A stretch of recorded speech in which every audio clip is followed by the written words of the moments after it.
Bienvenidos nuevamente aquí juntos para seguir en el estudio de la palabra de Dios. Bienvenidos todos y preparados ahí con la Biblia abierta en el capítulo 21 de Mateo. Material para anotar, dispuesto el corazón, abierta la mente para que la palabra de Dios impacte nuestras vidas y podamos ser transformados con la ayuda del Espíritu Santo y con la guía de nuestro Padre Celestial. Todos dispuestos y damos inicio. Padre, gracias por la oportunidad. Señor, alabamos tu nombre y te glorificamos.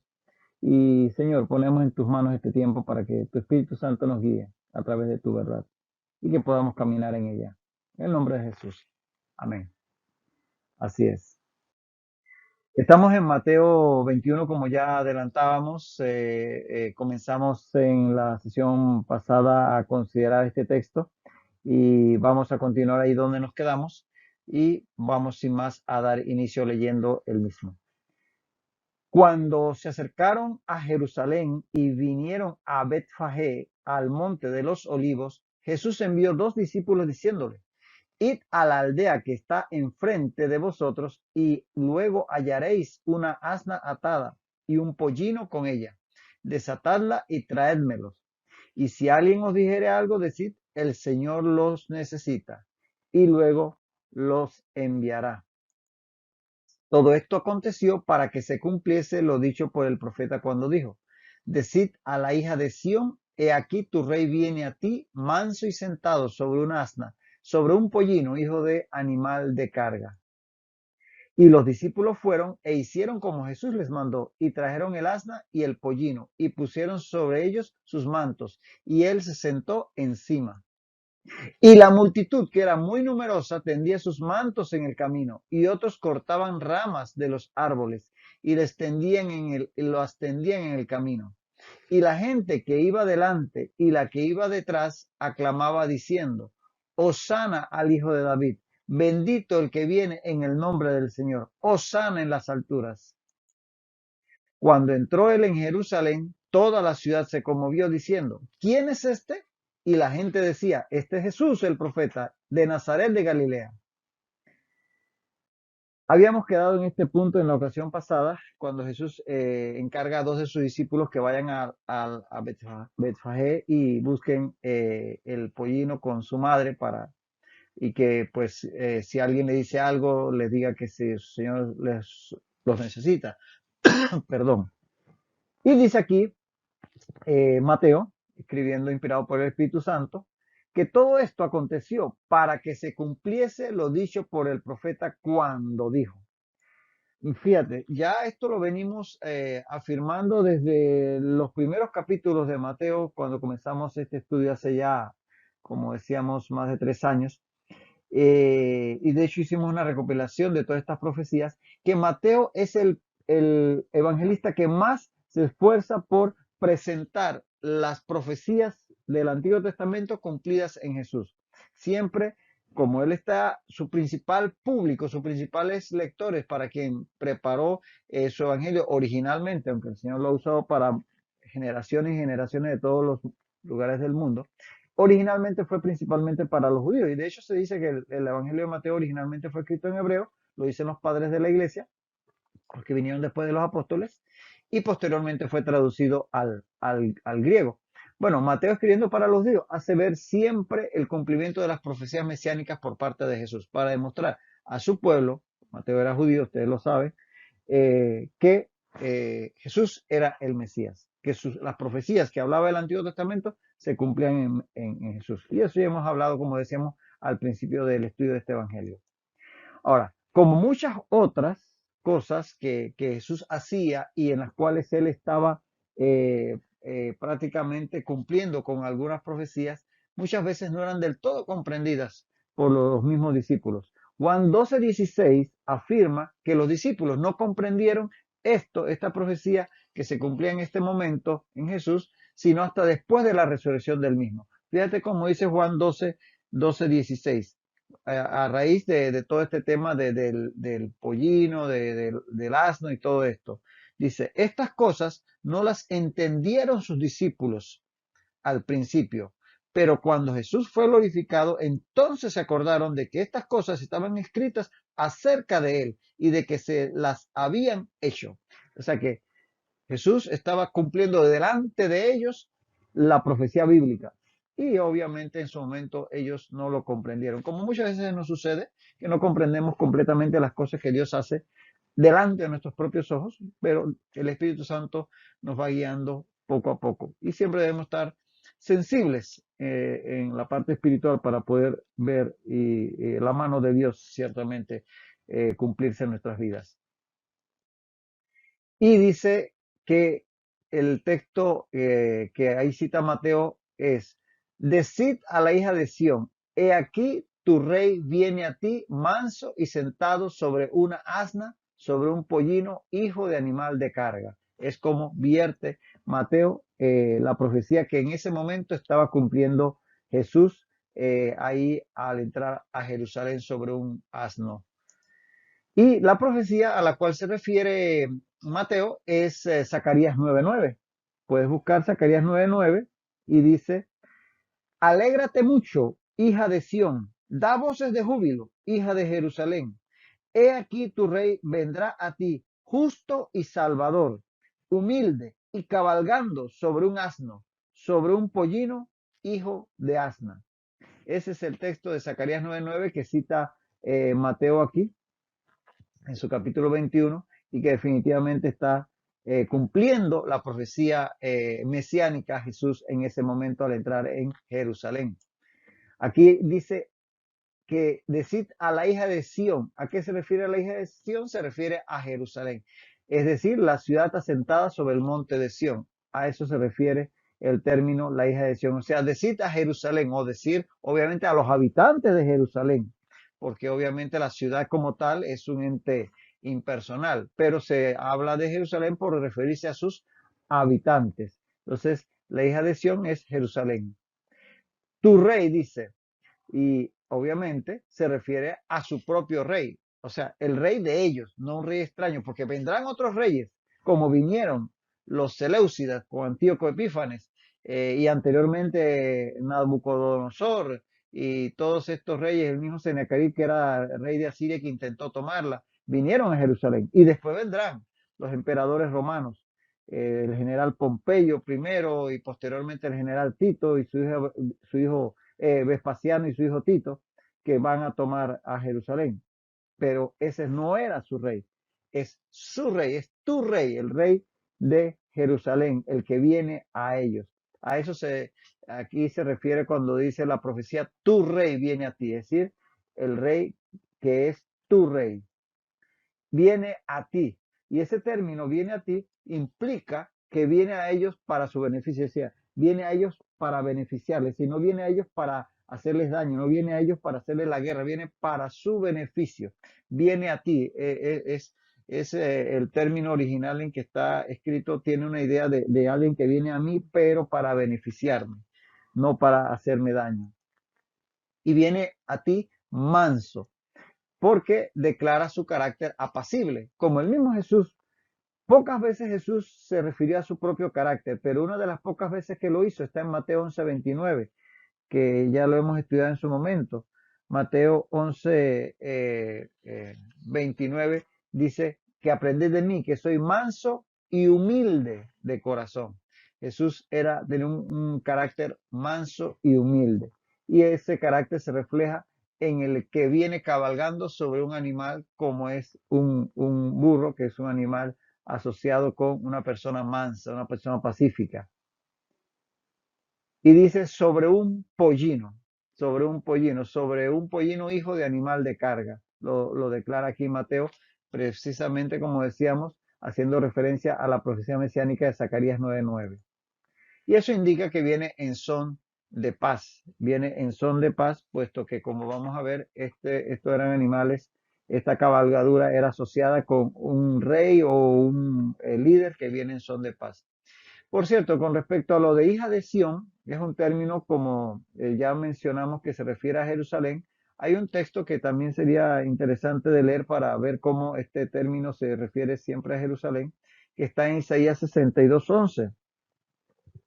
En Isaías 62:11 dice: Decid a la hija de Sión, he aquí viene tu Salvador, he aquí su recompensa con él y delante de él su obra. ¿Y quién es el Salvador de la hija de Sión? El Señor Jesucristo, es su Rey. De tal manera que allí en Isaías 62:11 también vemos una alusión a este que viene a Jerusalén para su beneficio.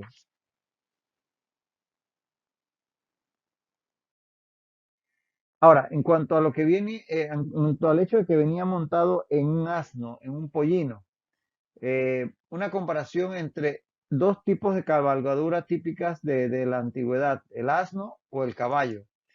Por un lado, el asno era la montura usual del pueblo, de la gente de pocos recursos, pero los caballos no eran tan fáciles de adquirir, era mucho más costoso, por tanto era una montura de gente rica, de los nobles, los reyes, por ejemplo, pero sí gente con poder adquisitivo. Por otro lado, el asno era la montura para el trabajo y para la paz. Siempre que un rey llegaba en son de paz en estas épocas y en estas tierras, venía en son de paz. Por ejemplo, Salomón, cuando fue presentado al pueblo, fue cabalgando sobre un asno. Mientras que el caballo era montura para la guerra. Por tanto, Jesús, que era humilde, se identificaba con el pueblo y que venía en son de paz y que vino a hacer una obra, un trabajo encargado por el Padre, usó el asno en su primera venida, pero en su segunda venida vendrá en un caballo. Puedes verlo en Apocalipsis 19:11, donde dice, Apocalipsis 19:11, que entonces vi el cielo abierto y aquí un caballo blanco, y el que lo montaba se llamaba Fiel y Verdadero, y con justicia juzga y pelea. Porque en su segunda venida ya no vendrá como en son de paz, vendrá en son de guerra para hacer la guerra a sus enemigos, aquellos que habrán rodeado la ciudad de Jerusalén, y en Armagedón los destruirá con el poder de su boca, la palabra que sale de su boca. Entonces ahí sí vendrá sobre un caballo, porque vendrá a hacer la guerra a sus enemigos. En su primera venida a Jerusalén vino sobre un asno porque vino a traer la paz entre los hombres y Dios. De tal manera que la cabalgadura se convertía en un tipo, un símbolo de su misión en cada una de sus dos venidas. Y ahí interesante, ese pollino, ese asno que Jesús iba a montar no era suyo, fue prestado, porque como dice segunda a Corintios 8:9, él se hizo pobre siendo rico. Segunda Corintios 8:9 dice, porque ya conocéis la gracia de nuestro Señor Jesucristo, que por amor a vosotros se hizo pobre siendo rico, para que vosotros con su pobreza fueseis enriquecidos. Él dejó toda su riqueza para hacerse como nosotros, para que nosotros seamos enriquecidos por él en cuanto a la salvación. Y fíjate que es tanto así que todo lo que él prácticamente usaba era prestado o obsequiado.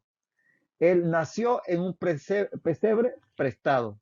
Lo ves en Lucas 2:7. Ese establo donde él nació y ese pesebre no eran suyos.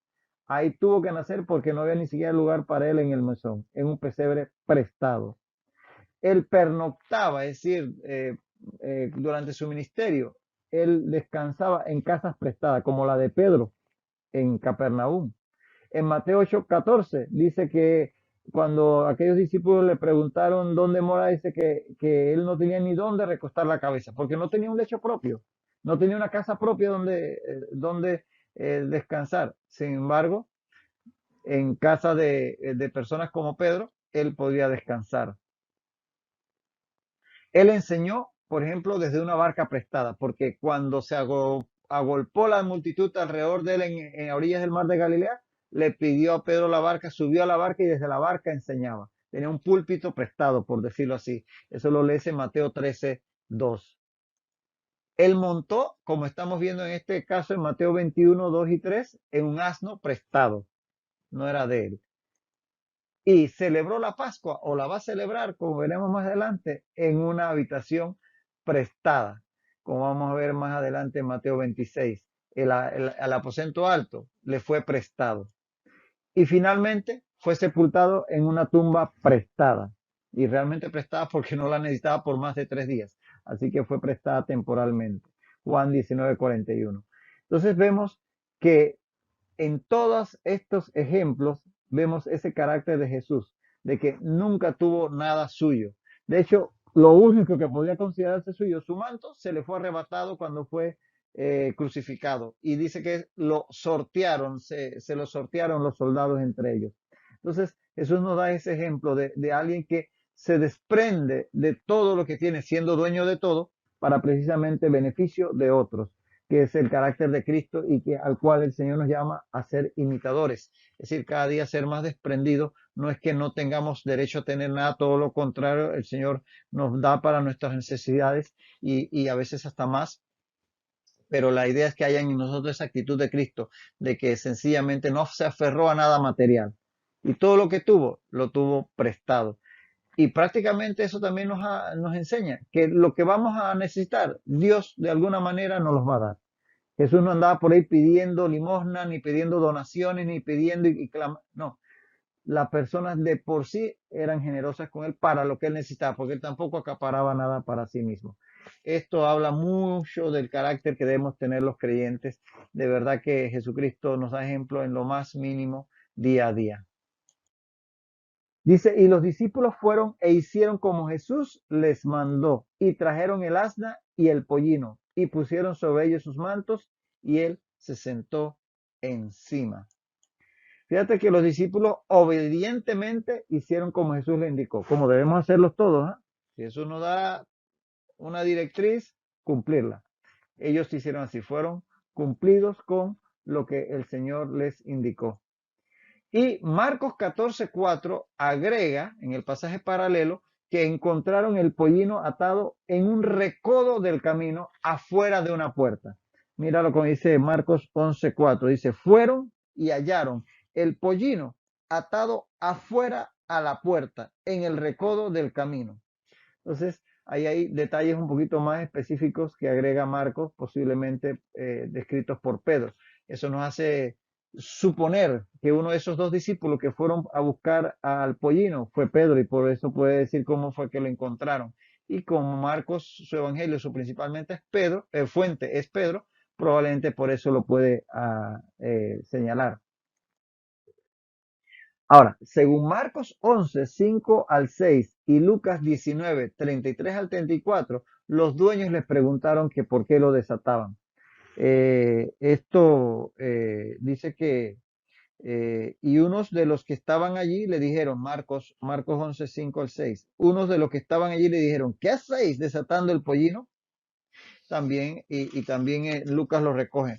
La misma interpelación por parte de los dueños seguramente del asno, que estos discípulos lo estaban desatando.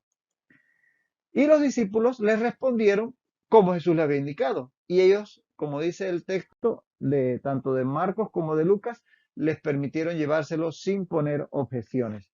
Eh, Así que definitivamente que todo se cumplió tal como Jesús lo había indicado.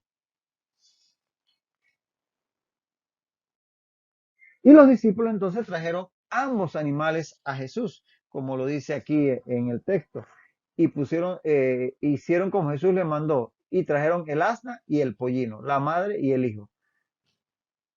Y eso pues tiene su lógica, porque es más fácil que entonces el pollino, que era un asno joven, que nunca había sido montado y todo aquello, pues siguiera y estuviera más tranquilo siguiendo a su madre que trayéndolo solo.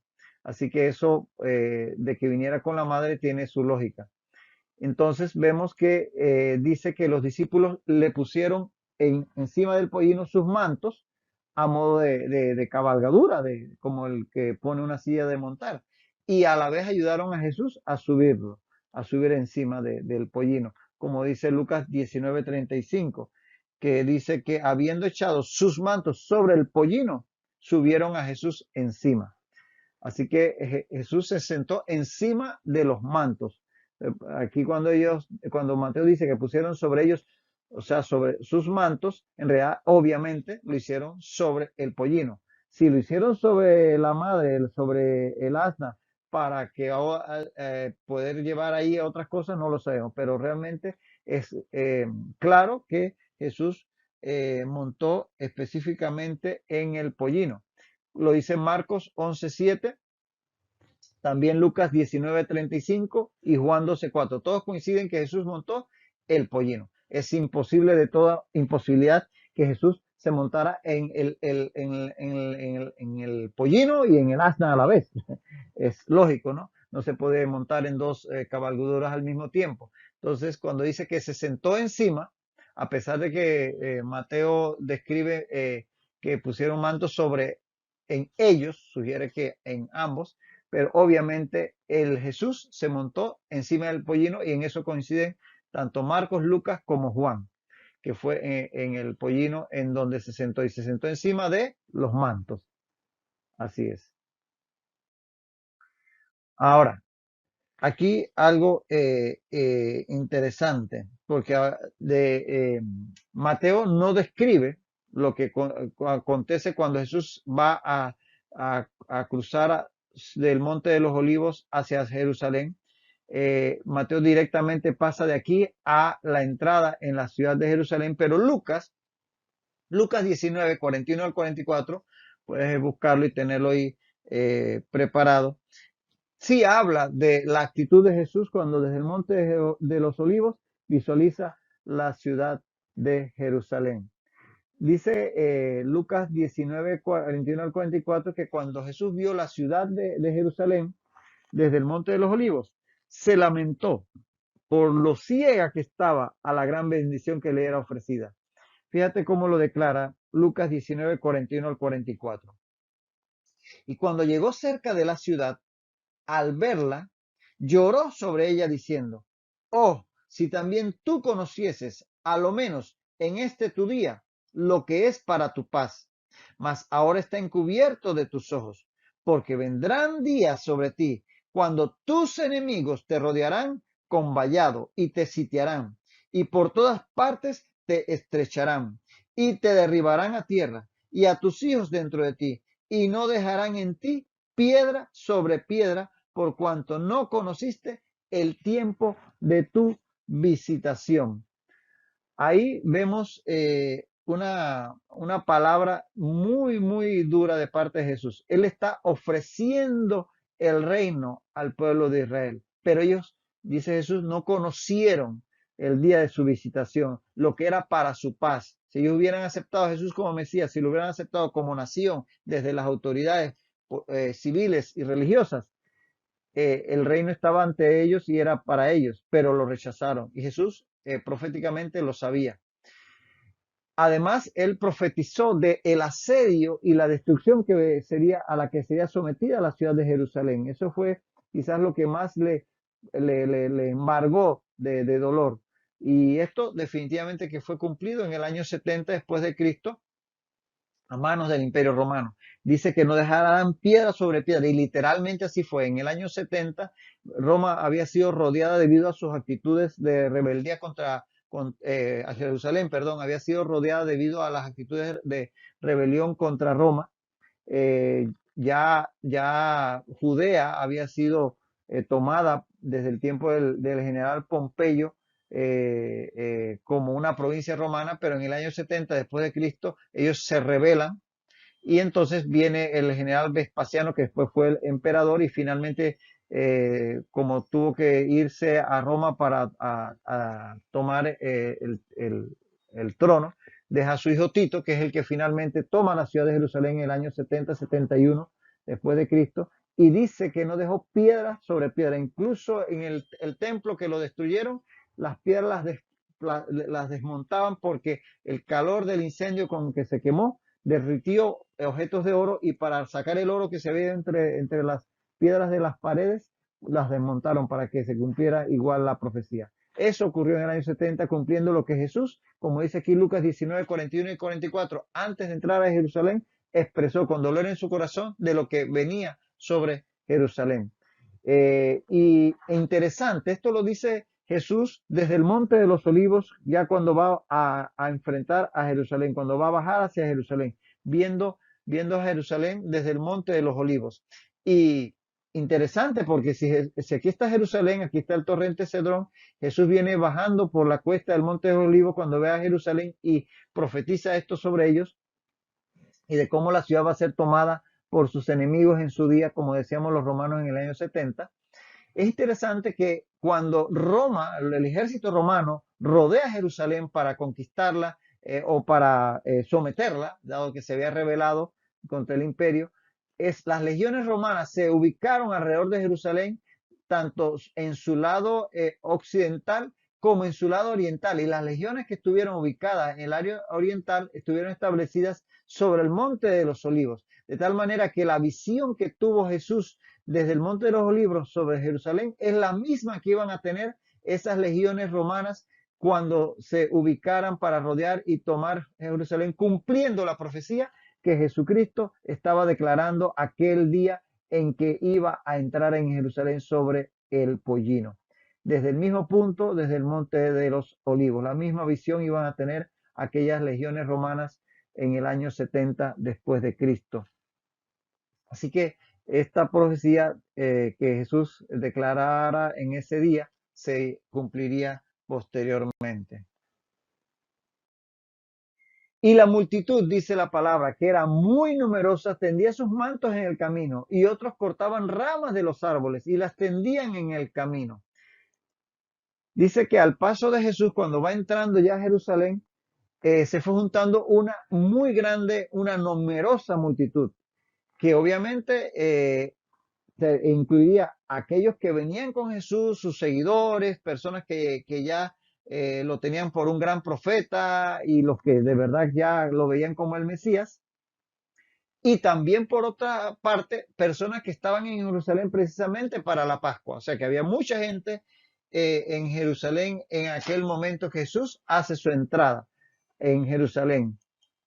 Y espontáneamente dice que comenzaron a poner mantos una y otra vez por donde iba pasando. O sea, lo ponían en el suelo, él iba pasando y después que él pasaba recogían el manto y se iban más adelante y lo volvían a poner para que él fuera cabalgando en ese asno sobre el manto que ellos ponían en el piso.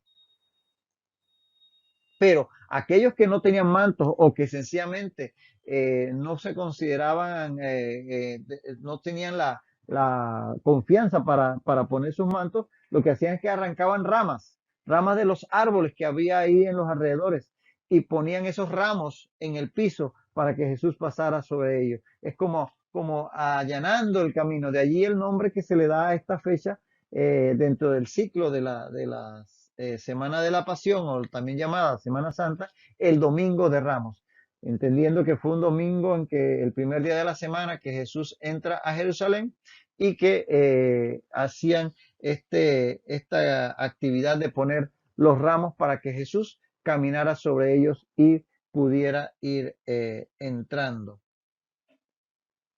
Ahora, vamos a irnos deteniendo en este momento porque así no nos quedamos cortos para la próxima ocasión, pero vamos a mantener esta imagen que vamos a continuar en ella en la próxima sesión. Esa entrada triunfal de Jesús a Jerusalén. Esta entrada triunfal, como veremos en la próxima sesión, cumple también con el plan profético de Dios que venía desde los tiempos de los profetas del Antiguo Testamento, y Jesús en este momento está prácticamente ofreciendo el reino a Israel. Está entrando como rey en Jerusalén y en ese momento muchos lo están viendo como tal. Sabemos cómo va a terminar la historia, pero en ese momento Jesús está prácticamente entrando y siendo recibido por muchos como rey de Israel y por tanto estaba cumpliendo en él la profecía mesiánica. Entonces, todo eso lo veremos en la próxima ocasión. Hasta entonces, que el Señor siga bendiciendo tu vida rica y abundantemente.